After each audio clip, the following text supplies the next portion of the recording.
Hello, this is Matt on the Moon Lambo channel. Ripple co-founder Chris Larsen just had a debate with Bitcoin maximalist Anthony Pompliano, probably one of the most well-known Bitcoin maximalists in the entire crypto space.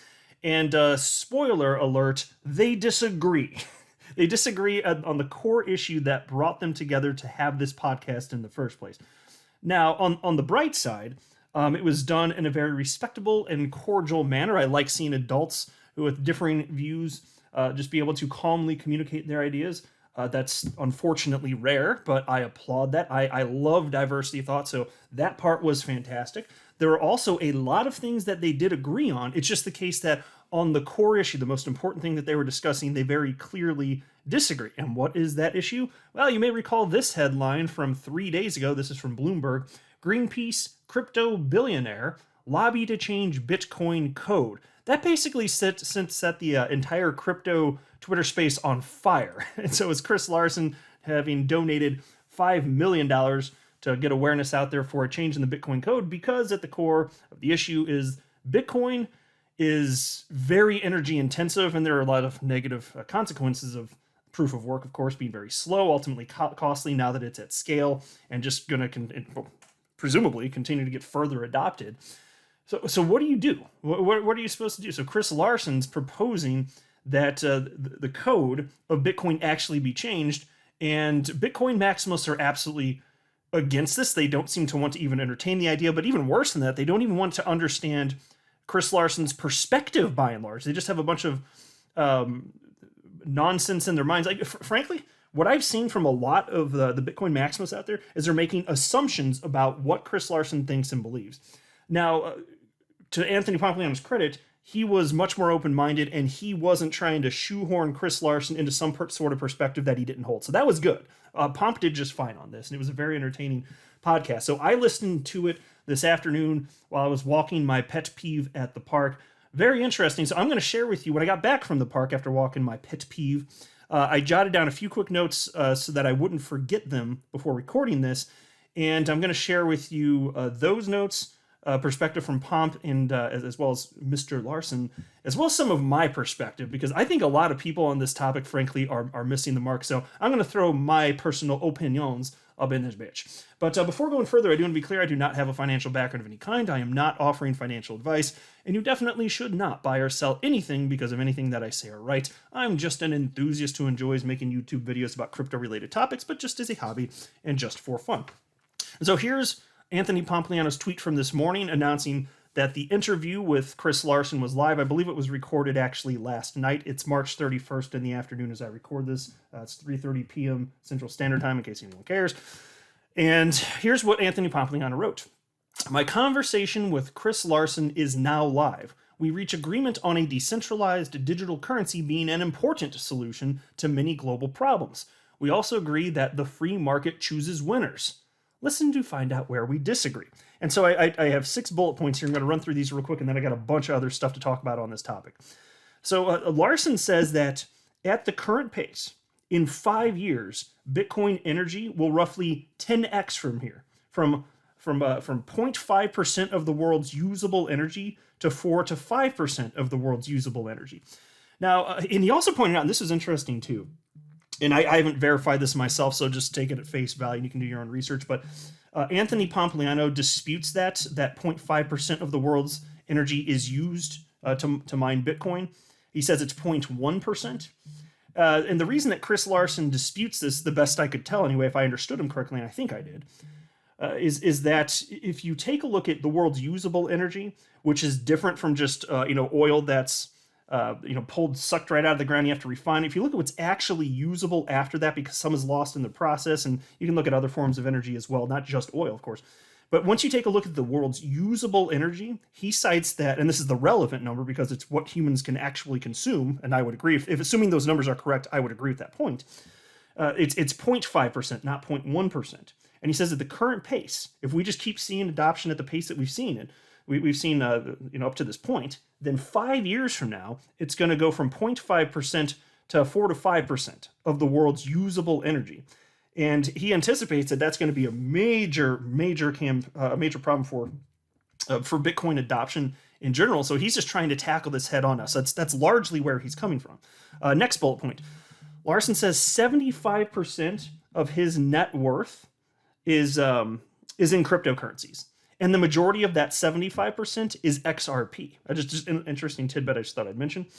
Probably won't surprise too many people. I guess I was a little surprised that much of it was in crypto, but maybe that's because he just hasn't diversified further after it recently ballooned, and he's got so much money it doesn't freaking matter even if that went away. He's good to go. A very wealthy individual. He's a billionaire.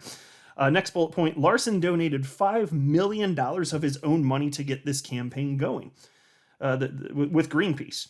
Now, fighting climate change is an effort near and dear to his heart. And he also stated that he raised $92 million for that effort within the last couple of years. And so, look, there are a lot of people that are saying this is just some Ripple guy out attacking Bitcoin, and that couldn't be further from the truth. Now, I'm going to circle back to this concept a little bit later in the video. He is not attacking Bitcoin. And also, he has a strong track record to prove his point that this is the reason he's coming at this is because he does know whatever you think, whatever I think, it doesn't matter. Maybe we agree, maybe we don't in terms of the implications regarding climate change. That's not the purpose of this comment here.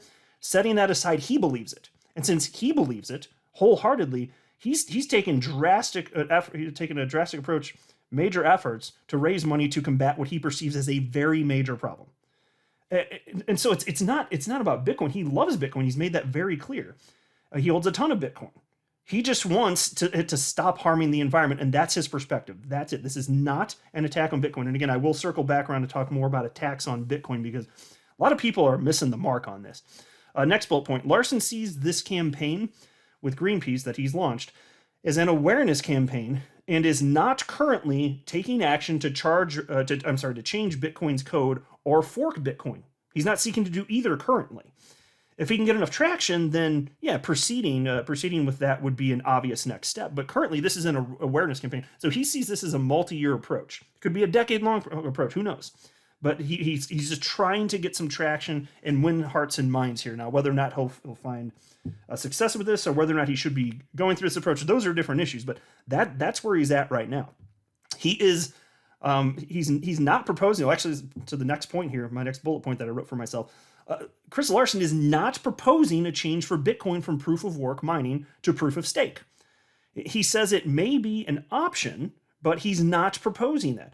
He stated it would be ideal if Bitcoin could keep proof of work, but change the code in some way that it becomes more energy efficient. Now, folks, how is that an attack on Bitcoin? Because that's the narrative from the Bitcoiners out there. It's an attack on Bitcoin. No, he's saying ideally what he'd really like, and he just wants minds to come together to try and figure this out. That's what he's actually doing. That's all he's doing right now. He's saying, let's get the smartest minds involved in Bitcoin together to see if we can actually pull this off. To get proof of work to not be so damn wasteful. That's it. Now, I don't know if it's doable. If it's not, that's a separate point. But that's what he's proposing. It's not an attack, and I've got more to say on that later in the video. And then this point, this is the sixth one. Larsen was asked twice at the end of the debate if Ripple has spent any money on campaigns or any efforts to make Bitcoin more energy efficient. And I noted Larsen actually dodged this question both times, which was a little bit disappointing. He was asked twice by Anthony Pompliano. I wish he had stuck at it a little bit more because I want to know. And it's kind of weird because if Ripple is, donating any type of cause or effort along these lines, I don't know why he wouldn't just come right out and state that, because he stated the reason that he announced and attached his name to this effort with Greenpeace, this $5 million awareness campaign, is because he didn't want it to come out later because that would do nothing but harm the cause, along the lines of, oh, of course, yeah, it's that Ripple guy doing this. And so he wanted to front run that and say, no, this is me, yeah. So then if Ripple is, why didn't you just answer that? Makes me curious. I'm just saying, so I don't know. I have no idea. Now, if Ripple is doing this, I don't frankly care. It'll probably be a big story if it comes out that they are. I'll talk about it. I don't care. I really don't care. It's not an attack on Bitcoin either way. And then there's this idea. So now let's get into some of this more fun stuff, because look, there's all sorts of people saying that Chris Larsen should have just shut the hell up and never approached this because the optics of this are bad. Oh my freaking! It's a bad argument, folks. Think about this. Imagine you're Chris Larsen. Let's take him at his word. There's no reason not to. He's, as he said, within the last couple of years, raised $92 million to fight climate change. So he's in this thing, right? Whatever we think about that, maybe you're for it, maybe you're against it, that is irrelevant. I'm not trying to bring up the politics of it. let's say that you're Chris Larsen and you wholeheartedly believe this. You're trying to solve this problem. You see Bitcoin as a factor of many factors that is contributing to this. And yeah, you could go out, and he cited this too. He's like, okay, so you could go and you could fight, legacy financial system, which is way more wasteful than Bitcoin, and that is true. And that was brought up in the interview or the debate. And he said, "What, you mean fight the federal government?" And I was like, "Yeah, good luck with that one." So he feels like this is something more so that might be a little bit more more plausible to have some sort of response. But as far as the optics of it, imagine you're Chris Larsen and you're like, "This can't wait. This is destroying the world. I want my kids to inherit a healthy world." This is where he's coming from. Well, you're telling him that he should just I'm sorry, that's not what I was trying to say. You're telling him he should try and sit down and just shut up. Is that reasonable? Oh, it's gonna look bad, but you're the guy with Ripple, which means you don't get to have a voice anymore. That's really your argument because it looks bad?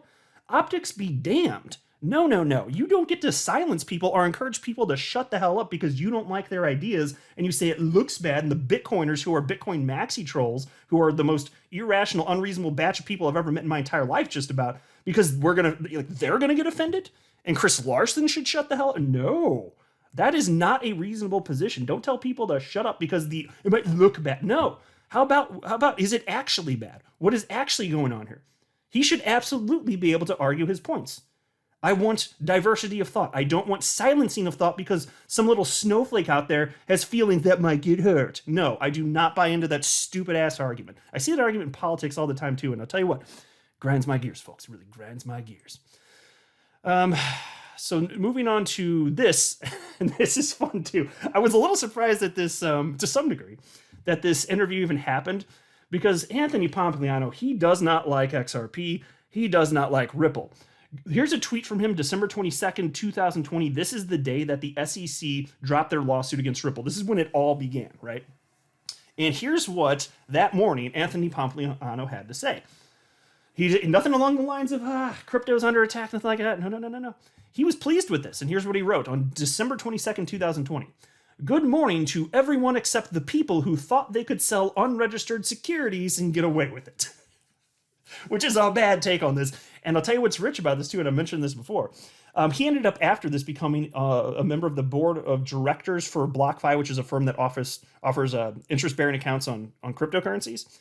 And then they were charged by multiple states, and I can't remember if the SEC actually came back with them. I actually have to double check, but multiple states within the United States came with charges of this is an unregistered securities offering.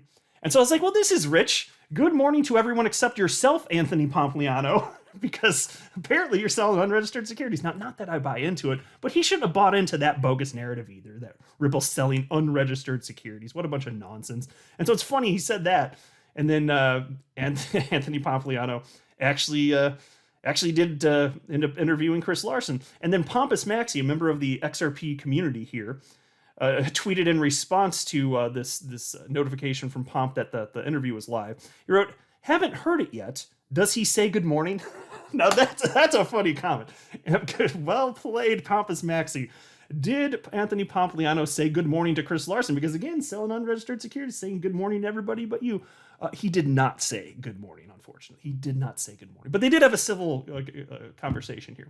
Attorney John Deaton on this said the following. Like I said before, Anthony Pompliano and Chris Larsen deserve credit. This interview is an example of how two adults who have disagreements can respectfully discuss those disagreements. No cheap shots, no name calling. We need more of this in the space. Hell yeah. There's a reason I wanted to highlight that because we do not get enough of that. I'm a big fan of diversity of thought, and people get so offended sometimes by ideas that are different than their own.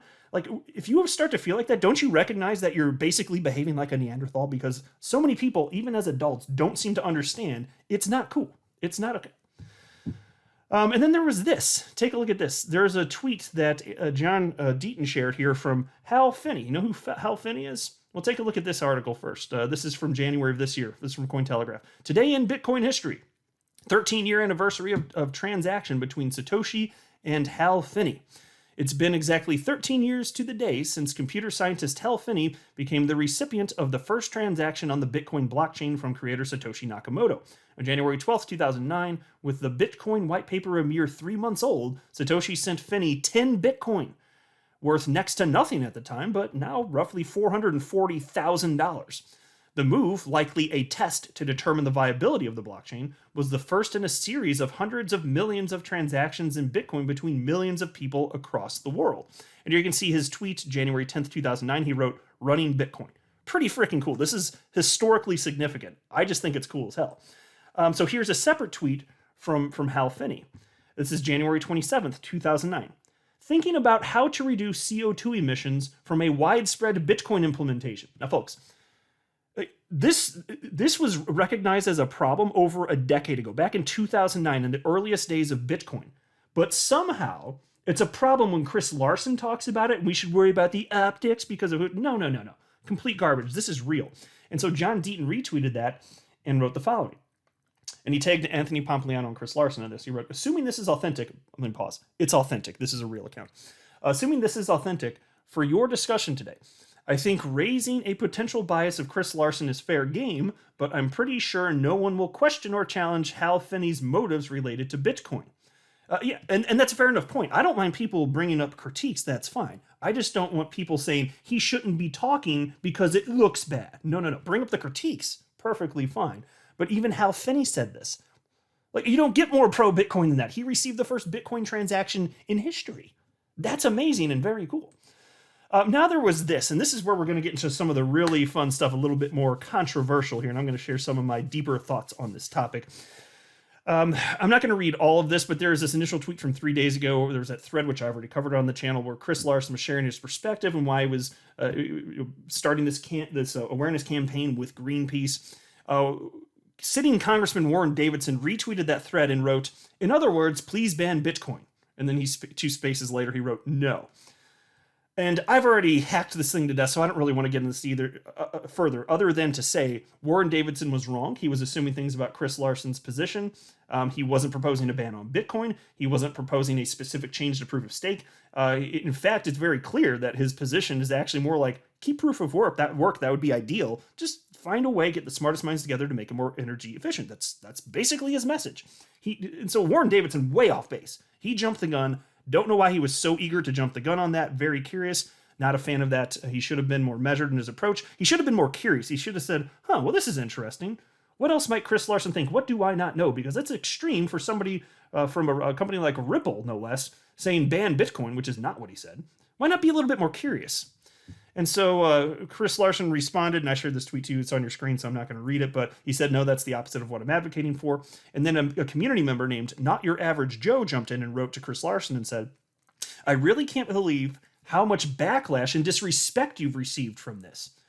It was really enlightening to see the true colors of the other communities.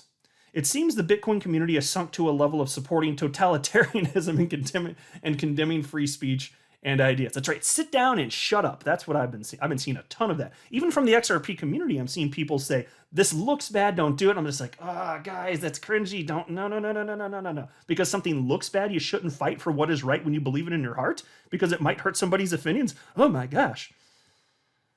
No, that's not a right approach to life. Ideas should be put forth. Period. Let people fight in the arena of ideas. That's what I'm saying. Don't sit back because of somebody's little emotions and they'll be so hurt if they hear something that might offend their sensibilities. No, hell no. And so this is where somebody named Vogue Blackheart jumped in and wrote to Not Your Average Joe and said the following. And this comes from a Bitcoiner, no doubt. He wrote, "No, you're just dumb and can't recognize an attack on Bitcoin, and not even an original one, as key protocol rules are demonstrably not up for discussion." Whoa, look at this. So here's a Bitcoin guy insulting an XRP guy because reasons. Apparently, this is what I'm saying. This is how adults behave, apparently. I don't like the stupid-ass name calling. Not like this. Unless you're making fun of Jay Clayton. That's my only exception in life and crypto. That's it. If it's Jay Clayton, fine. He's an asshat. Other than that, though. Well, I draw the line at you just, ruined XRP for, in terms of price appreciation for so many people. Literally, because of your actions, you destroyed $15 billion in terms of XRP market cap. So there's a point where I'll draw the line, and I'm just like, okay, respect's out the window at this point because there is none. But it takes a lot for me to get there, okay? Maybe you're talking like a Bernie Madoff type. Okay, fine, whatever. But to just randomly call somebody who wasn't even talking to you dumb, thank you for nothing, Bitcoin person. What the hell? This is not cool. And so again, he said, no, you're just dumb and can't recognize an attack on Bitcoin, as key protocol rules are demonstrably not up for discussion. Oh, they're not up for discussion, are they? So I retweeted that because I couldn't disagree more. And here's what I said on that.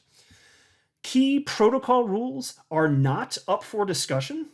Tell that to Satoshi, who intentionally created Bitcoin in a way that soft and hard forks can occur. You don't get to dictate when attempts at improving Bitcoin stop. Also, free and open markets choose which chains live, as it should be. I'm not sold on Larsen's proposal for Bitcoin, but I appreciate the fact that he's seeking to improve it.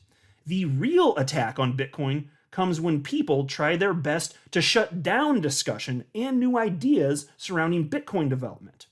People that want to maintain the status quo and shut down new ideas sometimes scream, "Forks reduce Bitcoin's network security." I've noticed many of these same people arguing that Bitcoin was, quote, very secure, end quote, when there were far fewer nodes validating transactions. So disingenuous. Now, and look, actually, Pomp and Larsen talked about this. The importance of security is paramount. With Bitcoin, with XRP, pick your cryptocurrency, it's of paramount importance. The question is, can you, and this is what Chris Larsen is proposing, happens ideally, but can you alter Bitcoin in such a way that you're not negatively impacting the security, but you are positively impacting the effects of Bitcoin on the environment? That's what he's proposing. But he says, yeah, there's no point in changing any of that if you're going to negatively impact security. So that's a non-starter for Chris Larsen. Think about that. And so this idea that he's either to destroy this, make Bitcoin less secure, it's all bogus. It's all nonsense. And then I also wrote the following: if you think that Bitcoin is under attack by new ideas which may or may not be implemented, then you're the problem. Then there was this from me. Are you guys aware that there's a push by many developers for the XRP ledger to be adopted for NFTs, non-fungible tokens? Because right now you can issue assets on the XRP ledger. It has a built-in decentralized exchange, and it has from day one, but it doesn't have a lot of the functionality that you'd want associated with non-fungible tokens, which is why one of the reasons why most of that development's been on Ethereum to this point. Well, there's actually an amendment called XLS20 amendment, which would change the base layer of the XRP ledger to increase functionality, and that has to be voted on. And the way that this works is, among validator nodes, there would have to be a vote of yes of 80% of validator nodes, and it has to be sustained for 2 weeks. That's how the code within the XRP ledger works if you're going to change. So it's a really high bar. You have to have the strong majority of validator nodes be like, yep, this is awesome, let's change it, and then it would happen. And so there is this proposal to have the base layer of the XRP ledger amended to implement XLS20 so that you can have additional functionality with non-fungible tokens. And it's not without risk. Anytime you change the base layer of code, what if something unforeseen occurs and then something devastating happens? So anytime you change any base layer of anything, there could be unintended consequences. So it's not without risk, right? And so here's the tweet that I shared. Imagine if the XRP community viewed proposed changes to blockchains as attacks, which many Bitcoiners do. The XLS20 amendment for the XRP ledger would be an attack. After all, no approved change to a blockchain comes without risk. It's emotion, not logic. So there's where we stand. I just want people to take a more reasonable, measured approach, keep the emotion out of it, stop trying to shut down communication because of the optics. I hate that argument, actually. It is a bogus argument. I don't care who says it, and I don't have anyone particular in mind. I just saw a lot of people saying this, even on the side of the XRP community, and I just, no disrespect to anybody that has that position, I'm challenging the idea, not any person that holds that idea. I think it's a bad idea. I really think that's a bad idea. I think it's useless, trash position to have in politics and in crypto.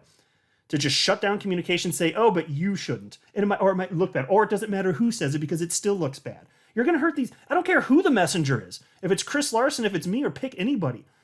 Anybody proposes a change to the Bitcoin blockchain, some of these people, they're just going to lose their ever-loving minds, period. So we shouldn't have that discussion? No, no, and no. Let me know what you think. I think I've made my position pretty clear. I'm not a financial advisor. You should not buy or sell anything because of anything that I say or write. That would be a very, very, very bad idea. Until next time, to the moon, Lambo.